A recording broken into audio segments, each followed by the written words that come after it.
Everyone, and welcome back to our Manchester City Football Manager 2016 save. We are a good way through the second season now, and we've got a massive game against our biggest title rivals and our City rivals, Manchester United. I'm quite pumped for this game. I think we've just started to hit some really good form. As you can see, we're just a couple of points ahead of United, but we do have a game in hand. So if we win today, we could move as far as 8 points clear? 8 points clear. Just trying to do my maths. In terms of our schedule for this episode, we do start with United, move on to QPR and Everton, then Villa, and then we get to the real interesting stuff. 3 matches against Spurs. We'll only see 2 of them in this episode, but probably the most important one is that away game.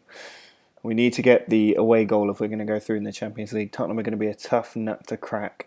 We have beaten them a few times this season. We did beat them in that Capital One Cup final last episode. In case you missed it, don't forget to go and check that out. A dramatic winner from the penalty spot. So we're on a high, and you can see from the form we've got past that really inconsistent stage that we had a little while ago that was driving me nuts.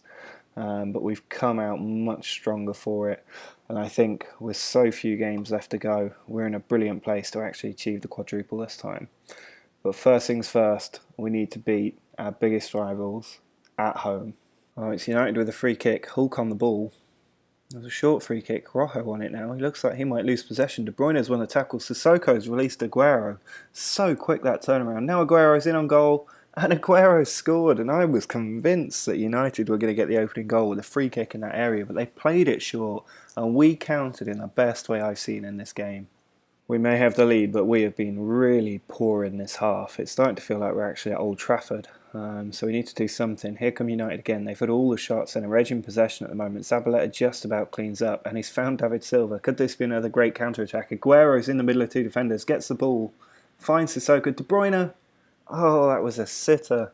Here's a free kick from Silva into De Bruyne, who missed that early chance. It's come out for Aguero instead. We have started to take control of this match. Not had the shots yet, and that ball's just cleared away. Hopefully United can't counter here. They've got a man free on the right, and here's Mata. We need to be careful of Martial running in on that right-hand side. Mata looks for Hulk. Hulk's still going, but he's put it wide. De Gea finds Smalling. United still looking to get back in this match as Company cuts that ball out. And now Martial can use his pace on the defence. He's in, and he scores at the tightest of angles. And we've really just not been good enough today, not creating enough chances. Going to have to make some changes because I want the win today. Time just ticking down here. Maybe time for one more chance. We have been much better late in the second half since making the changes. Now Aguero's running at the defence. He's found De Bruyne, who missed earlier, and has scored. We've done it again. A 90th minute winner this time from Kevin De Bruyne against United. Absolutely incredible. We've had so few late goals recently in this series, and then in the last few episodes we've just been absolutely amazing, getting the goals when we really need them in the matches where we really need them, and we've got the 3 points again today. Absolutely incredible from the team to have the character to come back, and I think that's what that poor form has done for us earlier in the season. It's given us the mental strength to be able to come back and win games when we really need them, and we are now 5 points clear of United. We can get another 3-point advantage if we win our game in hand, and that puts us 8 points clear with 8 games to go. And I think that we can start to worry a little bit less about retaining our Premier League title and start to focus on those Champions League and FA Cup matches. Well, we've been absolutely mugged off by the international break. As you can see, 4 of our players still haven't come back. I don't know how this game hasn't been postponed. That's normally what happens when you're missing so many players. And we're losing Aguero and Icardi, which is a massive, massive hit for us as we take on QPR away. Means Florenzi's having to come at right back. Company's not entirely fit in centre defence. But the worst news is that Raheem Sterling's going to have to lead the line. We do have Jovetic and Iheanacho on the bench, but neither of them are really as fit as Sterling. So we're going to be hoping that De Bruyne and Sissoko can chip in with a few goals in this game. Really not happy at that international break. I don't know what's happened now. I've not seen that before in the game at this stage in the season. I know the African Cup of Nations, but these South American players, I'm not sure just how this has happened. But we're going to have to work through it anyway. Hopefully we can still get a good result against QPR, and hopefully these players will be back and fresh for the game against Everton in a few days' time. But our job made a lot harder, and I don't know why. Mackie on the ball, looking to get it in on this left side, but Joshua Kimmich with a great tackle, and we can counter-attack Sterling. This is where him being up front can really make a difference. He's into the box, he's got players with him, he finds Sanchez, it's blocked by the defender, but Sissoko's there, and Smithies was already diving as Sissoko hit the ball at him, and I don't think he could do more than parry that into his own net, and we've got an early lead against QPR. We are heavily on top early on in this match. Florenzi again finds Sissoko. Renato Sanchez is in the middle, and it is 2-0. He is such a good young midfield player. I have no regrets about paying the money we did for him, and he's put us 2-0 up. Florenzi into Sissoko. Sanchez with a chance. I think this will be the full-time whistle. Florenzi with a chance to whip the ball in. Finds Sissoko. There's Jovetic. Oh, and before the full-time whistle, we get our third. Stefan Jovetic with the goal. And he's done brilliantly in the few appearances he's made for us since coming back on loan. And we are going to get a very good 3 points today following that last-minute winner against United. This will help us in the table, stretch our legs at the top, and put us in a great position to focus on our Champions League matches. So I had a look at what had happened to cause our players go on international leave during a Premier League game, and I'm pretty sure it was just a scheduling mistake by the game, because it was the international break preceding that match, and that match was on a Wednesday. We are now at the Saturday following the international break, and I think the Premier League had somehow looked at the schedule and decided that right on the tail end of the international break was the time to schedule our game, despite Aguero actually playing on the day that we were taking on QPR. He was playing for Argentina, which is why he's only got 93% fitness at the moment. So I'm not sure why the game did that, because we do actually have a week's break now before we play Everton. Now, I can only assume that QPR have some kind of fixture in the next week, which meant that they could only do it then. But I still think that's a big flaw in the game. There's plenty of other opportunities to, especially towards the end of the season, where there are week breaks. So I'm just not sure what happened there. I think the game's maybe got a little bug. Probably a bit too late to fix that bug, given the new game comes out in a couple of weeks. But we won the match anyway, so it doesn't matter too much. And we can go into this game with Everton with a fresh lineup. Aguero back in the team, Zabaleta back in the team. Everybody over 90% fitness. Bernat in great shape for this match. So I'm going to put a full strength team out, because we have got a week's break after this match. So hopefully we can get the 3 points and take a big step closer to that second consecutive Premier League title. Baines with a free kick for Everton. Company's there, as he so often is. Deulofeu on the ball though. Finds Witsel. He's got options. Instead he's sending it back to Baines. Can we get a tackle in? Deulofeu being allowed on a run. Witsel now finds Morales. Lukaku's in there, and that was always going to be a goal. Oh, but it's offside. Lukaku is offside. We've been saved. I was certain that was a goal. Corner from De Bruyne. Into Otamendi. Straight in, and just a couple of minutes after Everton. Really unlucky to have a goal ruled offside. We've actually scored from a corner to take the lead. Baines puts the ball in. Aguero's got there. De Bruyne's free, and that was just too easy from Everton, and will allow us to maybe rest a few players. They've been really poor today. We haven't been at our best, but we are leading 2-0. There's a full-time whistle. A good 2-0 win for the team. We've got a week's break now for everybody to relax, freshen up, and we'll go again in the league before those massive matches with Tottenham. So hopefully everybody can get back to full fitness, and we'll be in good shape to see out the title and get through the Champions League. As you can see, we are making wholesale changes for this game at home against Villa. We do have the massive away match with Tottenham in the Champions League quarterfinals just 3 days after this game, so I don't want to take any risks. We're 8 points clear in the league with 7 games to go. I don't care if we lose this match. It wouldn't help morale. We should win, but it's all about that Spurs game and being fresh and not picking up any injuries in this game. I think we don't have a single injury in the entire squad, so we are probably the best placed team and probably in the best position we'll ever get to go on and win the quadruple this season. Grealish with a corner for Villa. It's been such a boring game, and Pogba can clear it up to Silva now. There's something about playing Aston Villa that is just so inherently boring. This is actually the first highlight of the match. Not sure which way it's going to go just yet, but Raheem Sterling on the ball. Not sure why Icardi didn't make a run for that, but he's in possession now. He's got players making runs if he picks one out, and here is Florenzi. He can whip in a good ball.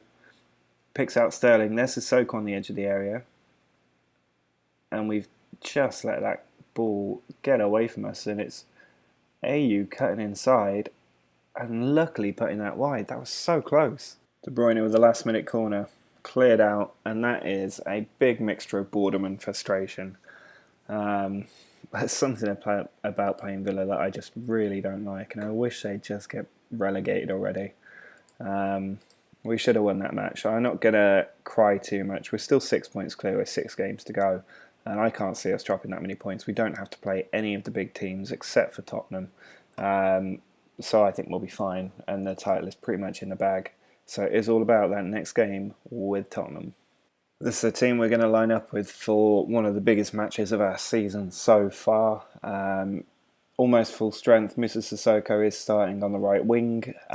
He has been really good for us. The last 5 matches, 8.16. That's quite a rating. Paul Pogba in the middle with Renato Sanchez. Otherwise, full strength across the team. No real worries. We've got Silva, Sterling and Florenzi on the bench if we need to make an impact. Icardi too.